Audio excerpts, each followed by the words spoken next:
Certainly. Here's a 500-word story based on the topic, The Secret to Sharp Memory at 80 Without Pills. The Secret to Sharp Memory at 80 Without Pills. Martha Lewis was turning 80, but you'd never guess it. Her eyes sparkled with life, and she could recall details from decades ago with striking clarity. At her birthday gathering, her granddaughter Lily, a 23-year-old medical student, couldn't help but ask, "Grandma, how do you do it? How do you remember so much without any memory pills?" Martha chuckled, setting down her teacup. "Oh, it's no secret, darling. It's just a matter of how you live your life." Lily leaned in, intrigued. "Well," Martha began, "for one, I've always kept my mind busy.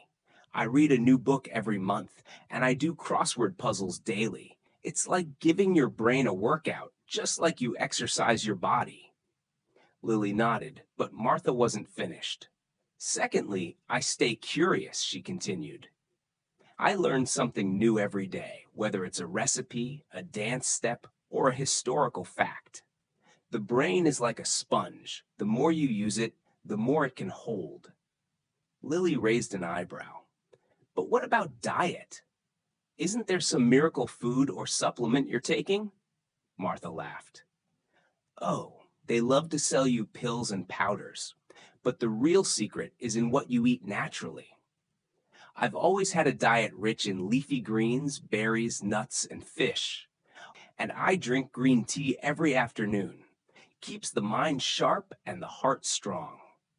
Lily jotted it down. "What else?" "Sleep," Martha said firmly. "I make sure I sleep 7 to 8 hours every night.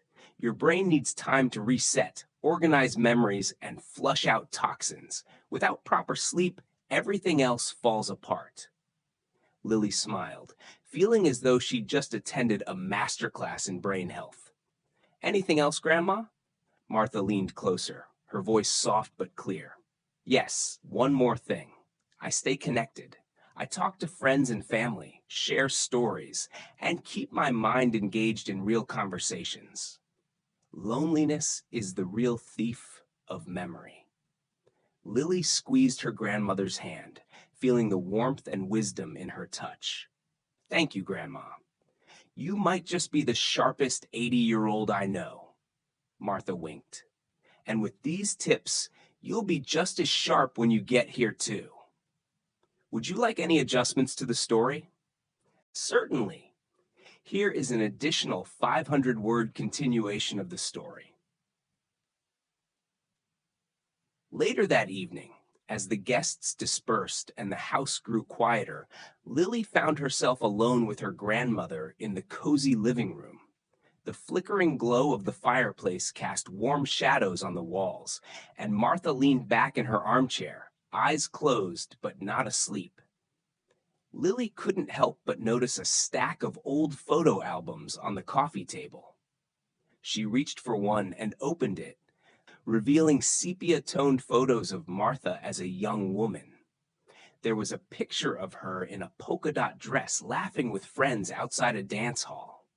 Another showed her standing proudly next to a man in a military uniform, Lily's late grandfather, George.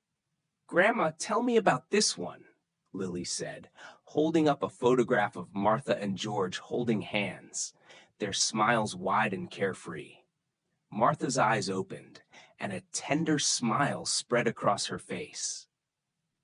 "Oh, that was taken in 1962. George had just come home from the Navy. We went to the county fair that summer and danced under the stars. He was the love of my life, you know." Lily could see the memories flickering like a film reel in her grandmother's mind. "You remember that night so clearly," she said, awed. Martha nodded. "Memory isn't just about what you do daily, Lily. It's about the moments you truly feel. You see, when something stirs your heart, your brain holds on to it tighter. That night, dancing with George, I remember the way his hand felt in mine, the scent of popcorn in the air, the song that played, Blue Moon." Lily leaned forward, captivated. So, it's not just about reading or doing puzzles. It's about feeling things deeply? Martha placed her hand over Lily's. Exactly. The heart and the mind are more connected than people realize. When you savor life's little moments, you give your brain more to hold on to. It's like pressing a flower between the pages of a book. It's there forever, preserved. Lily looked down at the album, her heart swelling. She had been so focused on studying and striving that she hadn't given much thought to truly experiencing life. She realized then that her grandmother's wisdom went far beyond diet and sleep. It was about living fully, embracing each moment, and allowing life's beauty to imprint itself on her soul. Martha sighed contentedly. You know, people ask me all the time how I remember so much without those fancy pills.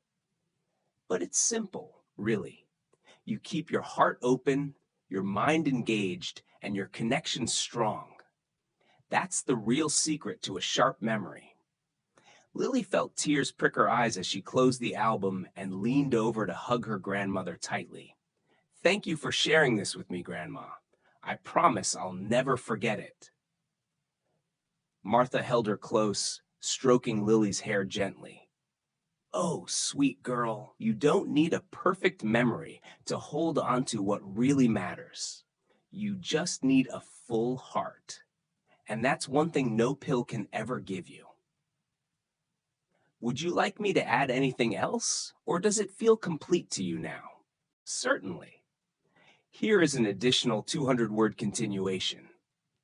Later that night, after Martha had gone to bed, Lily sat alone in the living room, staring at the dying embers in the fireplace. The warmth lingered, but her mind was elsewhere, on the stories her grandmother had shared, the memories that seemed so vivid, as if they had just happened yesterday. Lily couldn't shake the feeling that her own life was rushing by too quickly, each day blending into the next with nothing to anchor it.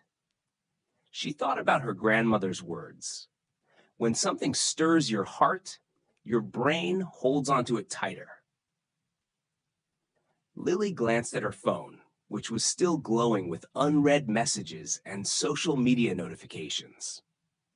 For a moment, she was tempted to scroll through them, to distract herself with fleeting content. But instead, she set the phone aside and picked up the photo album again. This time, she took her time, studying each image, absorbing each story. She closed her eyes and tried to imagine the scent of popcorn, the sound of laughter, the warmth of George's hand in Martha's. And as she did, she felt her mind slowing down, each memory sinking in like ink on a blank page. Maybe, she thought, this was the real secret to remembering. Would you like me to continue or refine anything further?